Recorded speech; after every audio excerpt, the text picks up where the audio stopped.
With the dust settling after the most recent gameplay reveal from Total War Warhammer 3, there have been a lot of questions that have been kicked up in the aftermath. So many that I did a 3-hour stream answering some of your biggest questions, and I still couldn't hit them all. You can find a link to that in the upper right with timestamps for each question. But I think the time has come to give you my overall impressions of the gameplay reveal of Kislev versus Khorne at the Brass Citadel. This has been a pretty interesting marketing drop from Creative Assembly, what with us remoting into computers to play this rather than in person, so there are a lot of caveats to consider when we look at this gameplay. The way I'm going to structure this video is discuss my impressions and any issues I might have. Then we'll go into the developer interview that Turn and Lore Master of Sotek did to bring up a few bigger points from that interview. Lastly, I'm going to talk about what this might mean for future race reveals going forward. But in my typical fashion, I want to upfront my opinion about the gameplay, then you can decide if you'd like to stick around and hear more. So my initial impressions of Warhammer 3 is extremely positive, which should come at no surprise to anyone. I generally only post positive videos, so there does exist a bias there. But I'm very hyped up for more reveals, the future release of the game, and even further, the DLCs in the future. Survival mode, the mode we previewed, is a really fun step forward to breaking the otherwise mundane, repeated battles of the franchise so far. It does have a bit more of an arcadey feel with building on an active battle map that is really different for Total War, but I really think it's dismissible in the scope that I can enjoy the culmination of the campaign or a pivotal point in a different light than just a really big battle. And that's another thing, understanding that the survival mode, A, rarely occurs, B, will be available for up to 4-player co-op, according to James Martin, one of the developers, and C, is one of 2 new game modes. It makes it an exciting addition to the game, in my opinion. My biggest hangup was that we had such a watered-down version of the experience with unit buffs for Kislev and extreme nerfs for Khorne. I understand that that was meant to make it accessible to the press, but maybe showing them how grueling it can be, followed by a secondary, easier difficulty, is a proper way to represent what will be the capstone of your campaign, rather than, again, a very watered-down experience. I have some other thoughts, but I'll save that for the next section, especially as I talk about how quest/pivotal battles should stop being the highlight of press releases, in my opinion. But there is your quick, too long, didn't watch version of this video. If you'd like to stick around, let's get ready to get weird. But if not, please don't forget to like, comment, subscribe, all that action. It always helps out any content creator that you watch a ton. Also, Nexus is doing a huge promotion this weekend, delivering 100% of their margin to any creator. So if you haven't yet pre-ordered Warhammer 3, please use the link to my Nexus store in the description. They get Steam codes directly from the developer, and you'll get your pre-order bonus as well as helping to support the channel. I can't thank you enough for those that have already used the link. It helps a ton. But let's talk a bit more about my gameplay impressions for Total War Warhammer 3. To start out, let's discuss how the event was set up, and we also have to consider that the pandemic is what created the circumstances in which we did this event. Otherwise, it would have been an in-person event somewhere in a conference hall, so there's that disclaimer up front. But the experience was a little difficult. We had to use Parsec to remote into a computer, then Discord to navigate how to get that set up, and then from there, our gameplay footage was captured, then we downloaded it from a peer-to-peer hosted server, like I was using a Tor client to access plutonium-based weapon systems and far too many party drugs that I should have in my system at any given time. It was just a lot to deal with a lot of moving parts. And on top of that, for some people, Party Elite included, they had such miserable frame rates and bit rates that they could barely see what they were filming until they got the footage. So you can see there's been a lot of frustration with the process. I was fortunate in that I had near zero issues. I think Indie Pride had the same thing. I think Turn as well. But that really wasn't the case with a lot of other people. I know the point of this was to prevent leaks, but I think that if someone wants to leak, they're going to, no matter what. So you can only do so much before you start to cheat the experience. So that's just my, I guess, quick feedback on the event itself. But let's talk about the lore first for the battle. A lot of people seem to be hung up about going into the realm of chaos and fighting at the Brass Citadel. I mean, from a lore standpoint, I totally get it. It's unprecedented and it can be kind of jarring. But I think we need to start settling into the fact that Total War Warhammer is not canonical. It has tons of canonical elements, but plenty of characters shouldn't exist at this time, like Réponse de Lyonesse or Grand de Ponche, who just disappears after he attacks Ulthuan. Probably because he's being waterboarded by Eltharion somewhere. Who knows? But still, Total War Warhammer should be viewed as a gigantic game of what-if scenarios. And I think with that scope in mind, traveling into the realm of chaos is just fine with me. We all think of backstories for our armies that we play when we play tabletop, right? We all create scenarios in tabletop where we end up in circumstances that otherwise are outside of the bounds of the books and lore we read, right? That's the point. Warhammer is meant to be that way. That's why there are Primarchs that we don't know anything about in 40K, so we can make our own journey. It's the same thing here in Total War Warhammer. Especially since we don't know how we appear at the Brass Citadel, or by what means. Are we openly traversing the realm of chaos? Are we teleported there? What I think would really set this up, and we don't know if there's story elements that do, would be something that puts a timer on this whole scenario. Hey, we have a limited time to operate in the realm of chaos, lest you be lost to the wild winds of magic within. We have a pinpointed teleport for a small strike force, your army, where you have to do X, Y, and Z. What would be really cool, and something that Warhammer 2 lacked, is if there were true stakes. If you lose the battle, you lost any boon it would be that would be given to you, and you have a cinematic where, Katarina is having everyone retreat, they can't hold them back, all that cinematic jazz. But you now have to navigate the campaign having lost that avenue. Unless that was the end, and then you should have to do something to get a second attempt, but it should be harder to achieve. Again, that's all hearsay because we don't know what leads up to this event, and I think having some context on that would have made this event a little bit sharper and a little bit cleaner. Now, as far as it goes with discussing the battle, I really enjoyed the prospect of making barricades and towers, mainly because that excites me for possible changes for the siege system. They've stated that each realm you fight in is characteristically different. Also, that each one of the towers has ammunition that tailors to the race building it. So if you're Kislev, it's a lot of magic and frostbite. One question I don't think any of us asked was if these battles are open to chaos versus chaos. So to be Tzeentch fighting your way towards the Brass Citadel, which would be really awesome and flavorful. Remember, each of the gods are constantly fighting each other to try and get ahead. And as far as the characteristics go of the actual realms, they were talking about how for Nurgle, there's literal pools of sick people. It's disgusting and lovely. But another big caveat to this gameplay is the AI. It was clearly on rails, and you'd see the AI just run on a set track towards a destination. If there was a clear path to the right and an obstruction in front of them, they'd keep running towards the obstruction.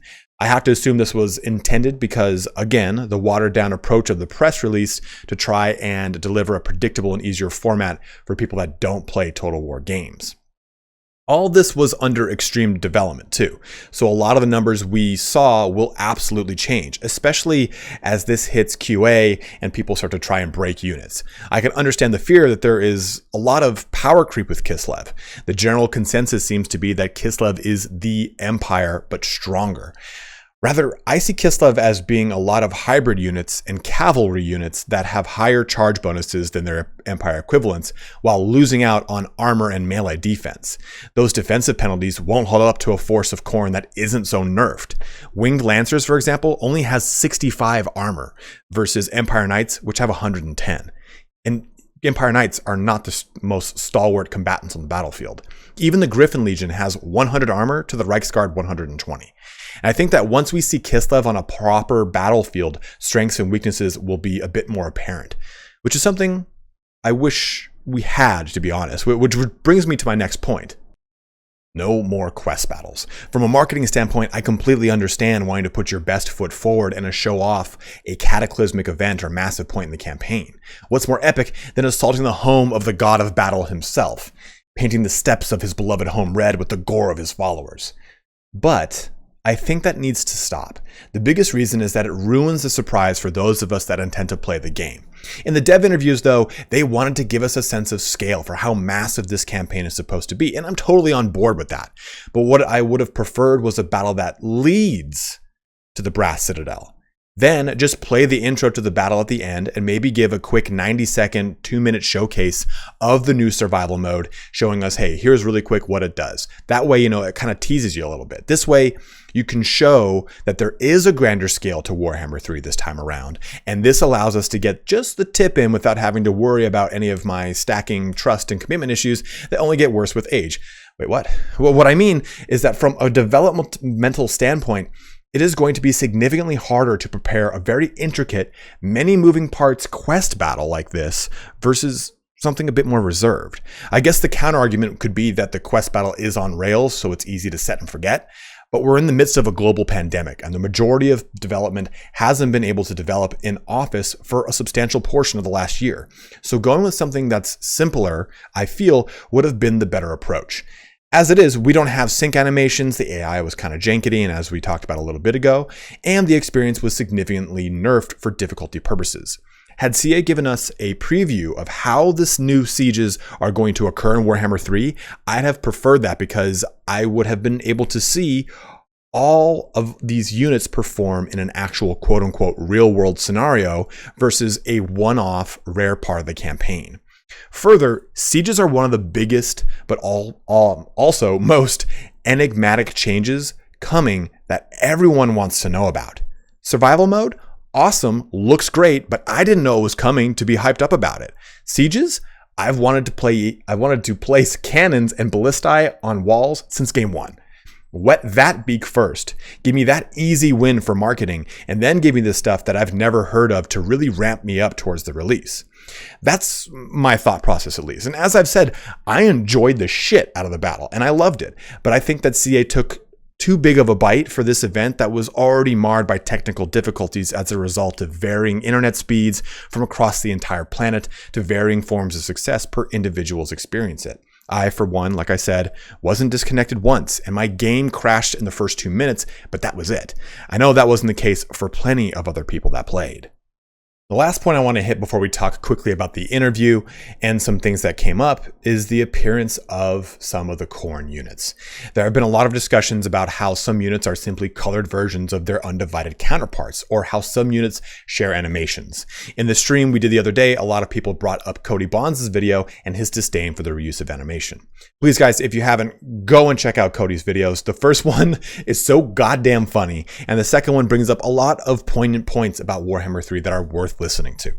With that being said though, I have to disagree with the animation portion. I'm absolutely fine with the reuse of animations. Look at this battle. Every time I do it makes me laugh. Whoops, that's a bad Nickelback joke, but still, look at this fight. These Khorne warriors might be reused animations, but I couldn't give less of a shit. They look amazing. Some people have said they aren't twitchy and agitated enough to be Khorne. Nay, that's 40k Khorne berserkers. Khorne is about channeled, raw fury. These are wild, heavy swings, and I love it. The twitchy war addicts is a result of the butcher's nails in 40k, not necessarily a Khorne thing. In one of Turn and my outings to CA's office, Rich told us that when it came to making any unit in the game, namely a DLC, they looked at the cost of the framework to build it from scratch. That's the most expensive part of any budget for a game. The initial framework. Some units absolutely require brand new custom ones, but they realize that by doing that, it reduces the amount of money left in the budget. Take, for example, the Rotting Leviathan. It's beautiful, right? It's the same skeleton, though, the same framework as the Arachnarok Spider, but it has custom 3D assets everywhere with tons of individually animated parts. If you had custom frameworks for every single unit in the game, then the cost to the consumer would be through the roof. It'd have to be, and it also would have hellish load times, and you'd need a supercomputer to run it. Now, I'm speaking in sweeping hyperbole, but still, reusing skeletons, even animation, when it works, is just fine by me. There wasn't a moment when I was playing Warhammer 3 where I threw my hands in the air because I noticed a single reused animation. I threw my hands in the air when I saw the brass citadel and when it crashed lightning and behind it was Khorne. I threw my hands in the air when I saw the Khorne warriors for the first time and I was like, oh my god, they look so fucking cool. Like, I screamed when I saw the Kislev war bears come through, or the elemental bear just like screaming its way through like a Pooh Bear looking for fucking peanut butter. I don't know why Pooh Bear's looking for peanut butter, but it is in this joke. But on the point of painting stuff like the Chaos Spawn Khorne colors, that's fine because that's what we did in tabletop. They all looked the same and you had to kit bash them to make them particularly unique. The spawns of Khorne in the game all have goat, demon, dog heads on them, and so that's enough for me. They don't need to be custom assets covered in bone armor. Leave that to the modders who have the passion and the time without budget or GW approval constraints to make them the aesthetics that the community creates a demand for after the game comes out. That's what they do best, and they've been crushing it for over a decade with Total War mods. I'll leave it it to them to keep on doing it. They've been doing it so well so far. But that's just my 2 cents on this subject. It might be a hot take. It might be one you agree with. And like I said, me disagreeing with Cody is totally fine because he's my friend. And I value his opinion, especially when it conflicts with mine, because it forces discourse like this and allows us to both accept what we look for and appreciate in games. On a side note, if he ever tries to kiss me with his sock puppets again, I'll stop sending him Prime feet pics. Half off on Hobbit toe feet pics on my OnlyFans. Joke's on you, I don't have one. But moving into the dev interview, I just want to talk about this as a whole rather than cutting up the interview and talking about individual portions.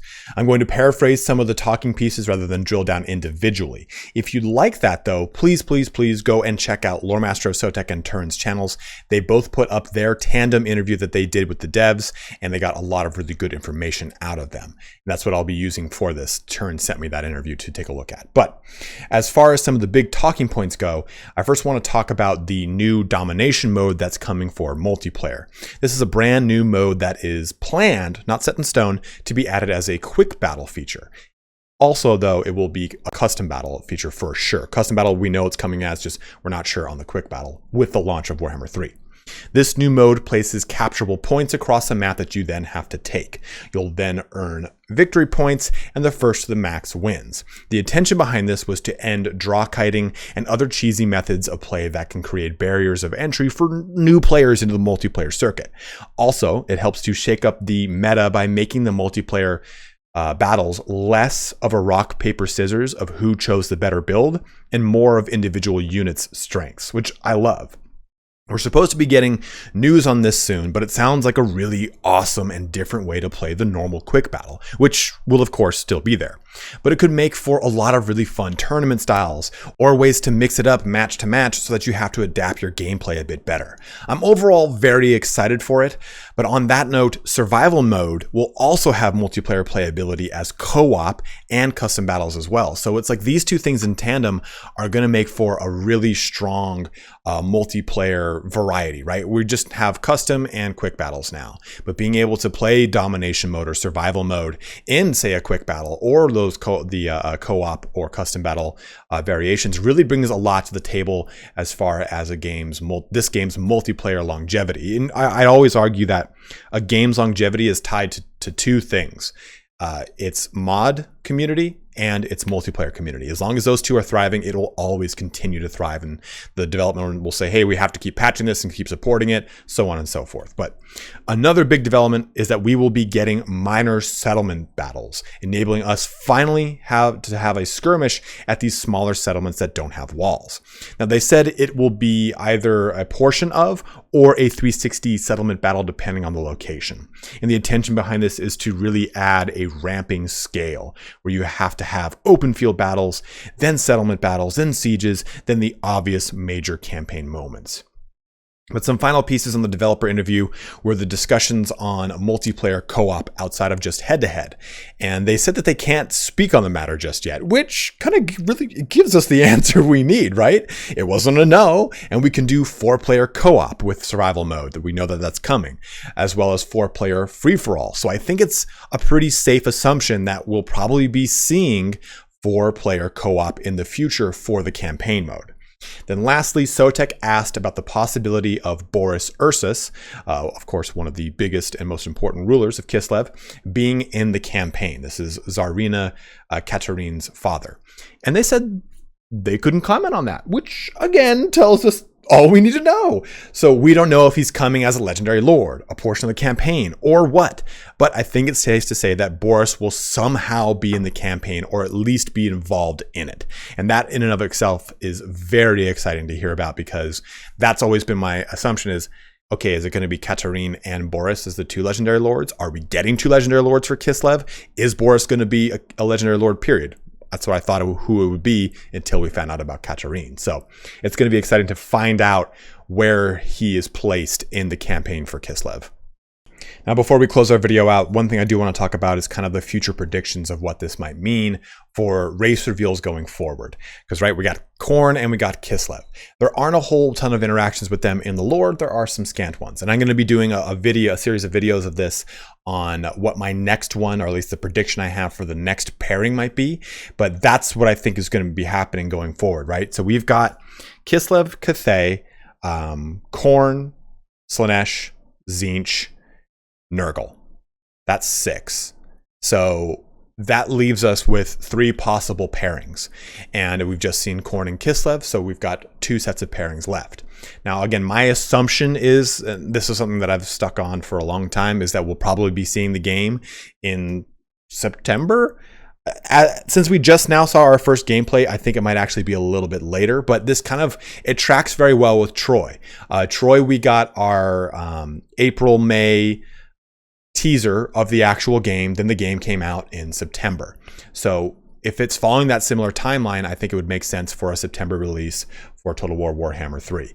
But maybe with things going kind of crazy with COVID, maybe this is actually going to be the actual end of the year in December. We still have to get that Total War Warhammer 2 DLC, and we still don't know what that pre-order bonus is for Warhammer 3 and if it will be usable in Warhammer 2. Because if it's usable in Warhammer 2, I'm sure they'll kind of use that as like a holdover DLC to kind of create some time in between now, the first gameplay reveal, and the release of the game. So once we find out a little bit more about those, we can start to make a little bit better of a guess of when that full release for Total War Warhammer 3 will be.